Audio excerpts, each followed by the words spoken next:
How you doing, guys? Hood Rubino, Devil's Digest. Xavion, is it almost impossible not to get caught up in the storyline for you personally, not only growing up in Texas but actually playing in Texas, or is it really important to just really keep that storyline in perspective because this is obviously the most important game of the year? Um, I don't know. I don't like, it's kind of, I don't like that.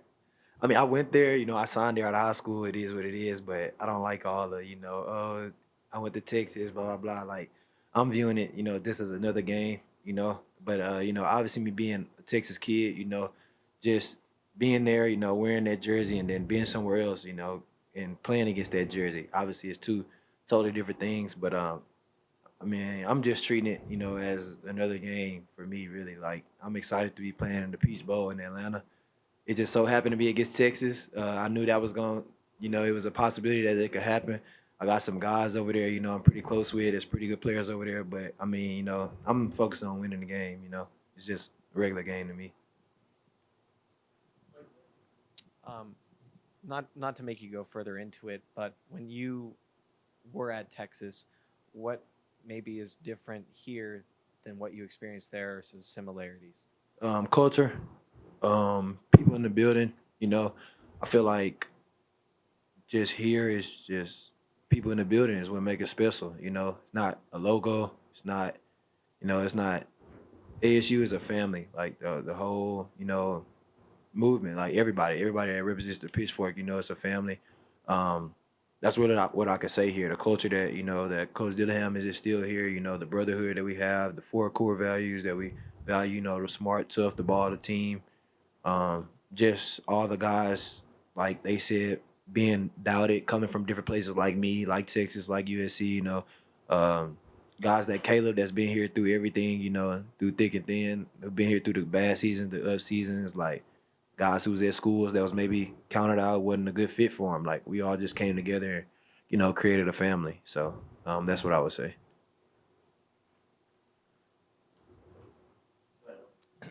I know Shamari and CJ just talked a lot about the importance of wanting to prove the doubters wrong. Can you both of you guys just kind of talk about kind of how big that is for you guys, kind of being viewed as the underdog moving forward? Yeah, I feel like it is big, but at the end of the day, I feel like no matter what we do every week, we're gonna have some type of doubters. So at this point, it's just to be the best we can be, not really focus on what other people got to say and stuff like that. Because we won the Big 12 championship, and people still got stuff to say. So at this point, it's like you just keep doing what we can do and keep winning because we're gonna have doubters. Yeah, I would say the same thing to really piggyback off him. Like, I mean, it's been, like ASU is a car, and the doubters have been the gas. We've been putting that in our engine, the whole year. So, and we sitting here 11-2 in the Peach Bowl, still doubt it. We love that. Like that gives us, extra edge. We go out to practice every day. You turn on TV, turn on your phone. First thing you wake up in the morning, seeing ASU doubted. Okay, that's cool. Get up, go attack the day. So X, can you talk about how the secondary will compensate for Shamari's absence in the first half? um, I mean, I really like love those group of guys because just seeing what we came from January together as a secondary, like the amount of work that we put in. Obviously, know we have a tough job. Doesn't matter if you play corner, nickel, safety, any bad play. It's on everybody. It's on the whole secondary. So just the brotherhood that we developed over time until now. Through these tough games in the season, us being able to close out and really bond together. We've always had that next man up mentality, and obviously losing a leader, a great player like Shamari for 30 minutes, obviously is not what we want. But it is what it is, and we've had games where we've maybe had one of our talented players go down, and we were able, compensate for that and pull out. So everybody is just gonna step up. Everybody's just gonna step up their game. I have to step up my game. The whole defense has to step up their game. Offense, everybody. We're gonna come to play no matter who's on the field. No matter what 11. So Jordan, and then Elliot, and then Blake, and then Doug. Jordan Ham, Sports 360 AZ, just for both of you, what stands out to you about this Texas offense and what would make them difficult to defend? I'd just say probably like the size. That's really the biggest difference when you talk about like SEC and stuff. Really the size, but I feel like our team and we got the guys to match up with them too. So I'm not really I don't really think there's a real big difference, but I think the size is probably the biggest. I would just say, I would say that it's similar to offenses we've been seeing all year. Really, like I feel like we match up with them pretty well. I know the guys that we have on our defense, and I feel like I can take them anywhere against anybody. I don't really feel like it's size matters. We played against team that was Iowa State was bigger than us. See the result. So it's like just as long as we focus on being us each and every play, I feel like the odds are in our favor. Kind of piggybacking off of that a little bit. When you guys go up against ASU's offense in practice, does it almost make it seem like opposing teams' offenses like aren't as hard compared to that after going up against guys like Scat and Sam? Yeah, it starts from the guy that takes the snaps.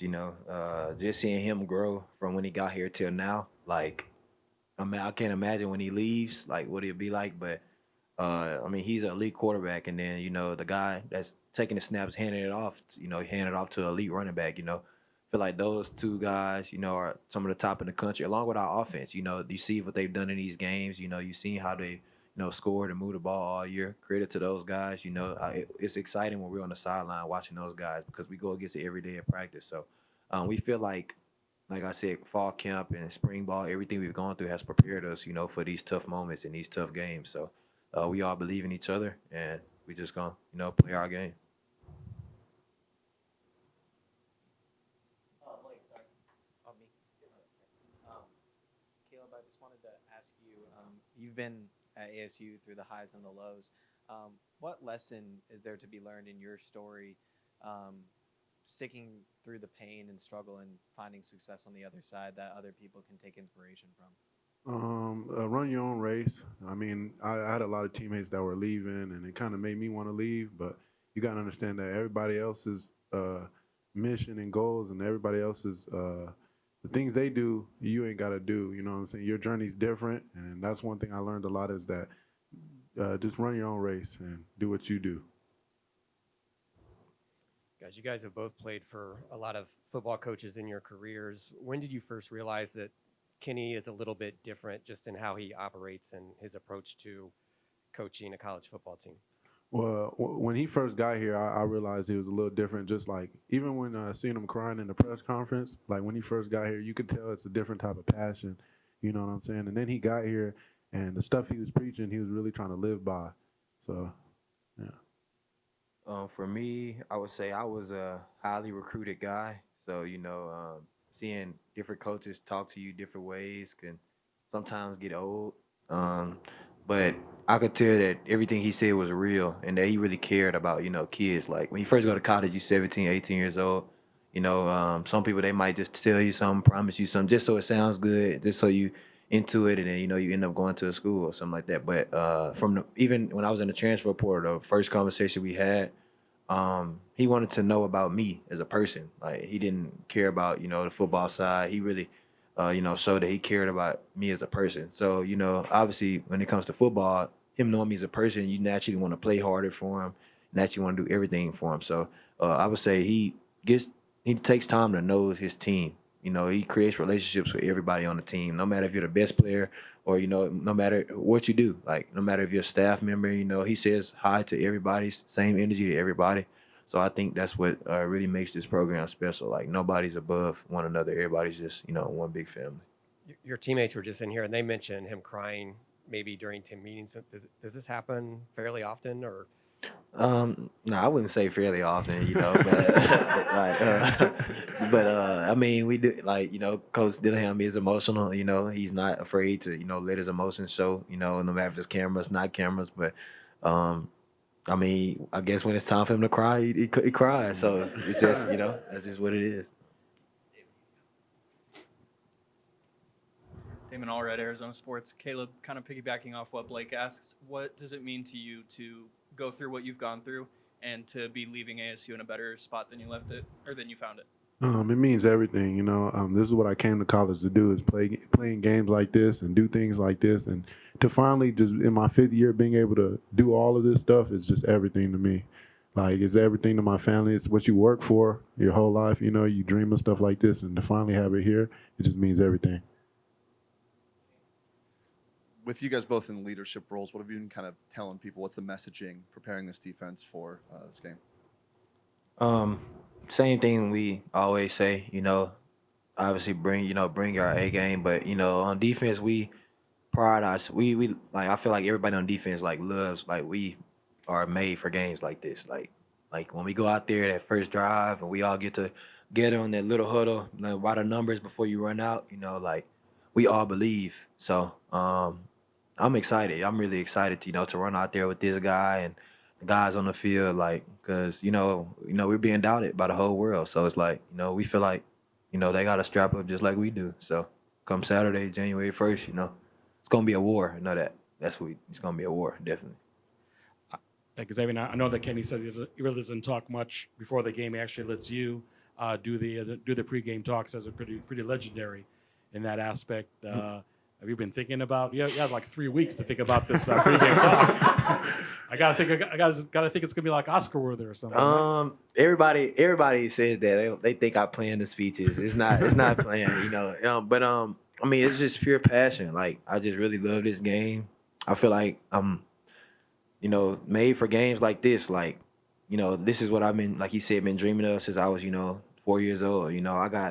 And that was, my dream school, at once. I thank them for giving me the opportunity to go there, fulfill my dreams, But now, I'm like the dream killer now. So it's like, I'm going out there like, man, I want to win this game. Like, I'm a competitor. We all competitors. Nobody goes out there is just going to lay down, Like, we've been doubted, but we all have to go play the same 60 minutes. So, we believe in ourselves, believe in our team. Same process. Just going to go out there and, do what we do. Caleb, in back here. Texas has 2 really good running backs. What would you say is the biggest key for your unit to be able to slow down that run game? Just be physical. I mean, we faced a lot of good backs this year, so I'm not too much worried about that. And we go against really good backs at practice, so I'm not too much worried about that either. But we just got to play a physical game, and be more physical than them, and I think we shouldn't have a problem.